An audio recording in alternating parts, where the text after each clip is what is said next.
Apa itu agama Kaharingan? Agama Kaharingan adalah agama yang berasal dari Kalimantan Tengah, Indonesia. Agama ini dikenal juga dengan sebutan Dayak Kaharingan karena mayoritas penganutnya adalah suku Dayak. Suku Dayak sejak zaman dahulu telah memeluk agama Kaharingan sebagai agama asli sebagian besar suku-suku Dayak di Kalimantan. Saat ini sebagai masyarakat, suku Dayak tetap mempertahankan agama Kaharingan, sedangkan sebagian lain memeluk agama Kristen dan juga Islam.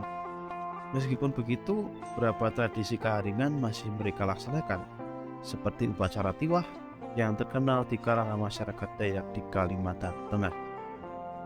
Nama Kaharingan sendiri berasal dari kata haring yang berarti sumber kehidupan atau puncak tertinggi. Agama Kaharingan dipercaya sebagai agama asli suku Dayak sebelum datangnya agama-agama dari luar seperti Islam, Kristen, dan juga Hindu. Kaharingan mengajarkan kepada masyarakat penganutnya untuk menghormati arwah nenek moyang. Mereka menganggap bahwa arwah nenek moyang itu selalu memperhatikan serta melindungi anak cucunya yang masih hidup di dunia. Selain itu, mereka juga percaya bahwa hambaruan atau jiwa orang mati meninggalkan tubuh kemudian menempati alam sekeliling tempat tinggal manusia yang disebut liau. Selain percaya pada arwah nenek moyang, mereka percaya juga bahwa setiap benda, baik benda hidup maupun benda mati, mempunyai jiwa atau roh. Jiwa-jiwa atau roh benda-benda itu dalam kehidupan sehari-hari selalu diperhatikan dan dihormati.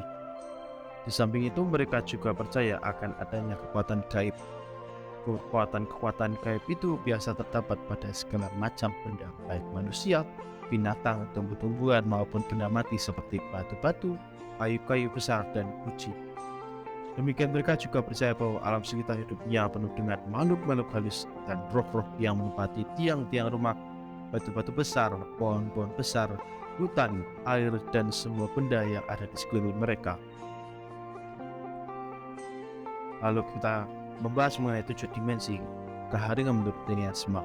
Tinian Smart, seorang teolog dan ahli agama, mengajukan konsep 7 dimensi dalam memahami agama. Berikut adalah analisis mengenai agama Kaharingan berdasarkan 7 dimensi Tinian Smart.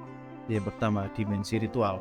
Agama Kaharingan memiliki banyak ritual dan upacara yang dilakukan oleh penganutnya, seperti ritual adat dan upacara penyembuhan. Ritual ini dilakukan untuk memohon berkah dari roh yang dipercaya dapat mempengaruhi kehidupan sehari-hari. Yang kedua, dimensi mitos dan narasi. Agama Kaharingan memiliki banyak mitos dan cerita rakyat yang diwariskan dari nenek moyang. Mitos dan cerita ini dianggap penting untuk memahami asal-usul suku Dayak dan menggambarkan hubungan antara manusia, alam, dan roh-roh. Dimensi doktrin. Agama Kaharingan tidak memiliki doktrin formal seperti agama-agama lain, namun terdapat ajaran-ajaran dasar yang mengajarkan pentingnya menjaga keseimbangan dengan alam, menghormati leluhur, serta menghormati roh-roh yang dipercaya mempengaruhi kehidupan manusia. Selanjutnya, dimensi etika. Agama Kaharingan mengajarkan nilai-nilai moral seperti keadilan, toleransi, kesederhanaan, dan rasa hormat pada semua makhluk hidup dan alam sekitar. Lalu selanjutnya, dimensi pengalaman. Penganut agama Kaharingan mengalami pengalaman spiritual yang berbeda-beda, seperti melalui meditasi, puasa, dan berdoa. Pengalaman ini dipercaya dapat membantu untuk mencapai kedamaian dan keseimbangan dalam hidup. Selanjutnya, dimensi sosial, di mana agama Kaharingan sangat erat kaitannya dengan kehidupan sosial dan budaya suku Dayak. Agama ini mengajarkan nilai-nilai sosial seperti solidaritas, gotong royong, dan saling membantu. Dan terakhir, dimensi material, di mana agama Kaharingan memiliki beragam benda suci seperti patung dan perlengkapan ritual lainnya. Nah, benda ini digunakan dalam upacara-upacara keagamaan dan dipercaya memiliki kekuatan spiritual. Kaharingan menurut para ilmuwan. Paham ketuhanan mengajarkan bahwa ada satu atau lebih dewa yang menguasai alam semesta dan memegang kekuasaan atas kehidupan manusia. Namun agama Kaharingan tidak memiliki konsep dewa tunggal yang dianggap memerintah alam semesta. Sebaliknya, agama Kaharingan mengajarkan bahwa roh-roh yang ada di dalam semesta dapat menghidupkan manusia. Menurut Carl Jung, dengan konsepnya di mana menyebutkan bahwa gambaran dasar yang ada dalam alam bawah sadar manusia. Dalam pandangan Jung, archetype adalah gambaran ketuhanan yang melekat dalam alam bawah sadar manusia dan muncul dalam bentuk simbol atau citra yang muncul dalam mimpi, khayalan, dan pengalaman spiritual. Dalam agama Kahringan, penganut agama percaya pada kekuatan roh yang ada di dalam alam semesta sebagai sumber kekuatan dan perlindungan. Hal ini mencerminkan konsep archetype dalam pemikiran Carl Jung, di mana kekuatan roh-roh dalam agama Kahringan dapat dianggap sebagai representasi dari ketuhanan yang melekat dalam alam bawah sadar manusia.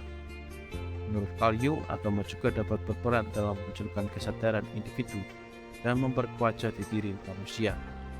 Dalam pandangan Jung, agama dapat membantu manusia dalam memahami makna hidup dan mengatasi krisis eksistensial. Dalam agama Kahringan, upacara dan penghormatan kepada roh-roh dapat menjadi sarana bagi penganut agama untuk mencapai kesadaran diri dan menguatkan identitas budaya mereka. Selain itu, dalam pemikiran Carl Jung, agama juga dapat berperan sebagai sarana untuk menciptakan keseimbangan antara unsur-unsur yang ada di dalam diri manusia, termasuk antara aspek laki-laki dan perempuan dalam diri manusia. Dalam agama Kahringan, keselarasan dan keseimbangan antara manusia dengan alam semesta dan roh-roh yang ada dalamnya menjadi penting, yang juga mencerminkan konsep keseimbangan dalam pikiran Carl Jung.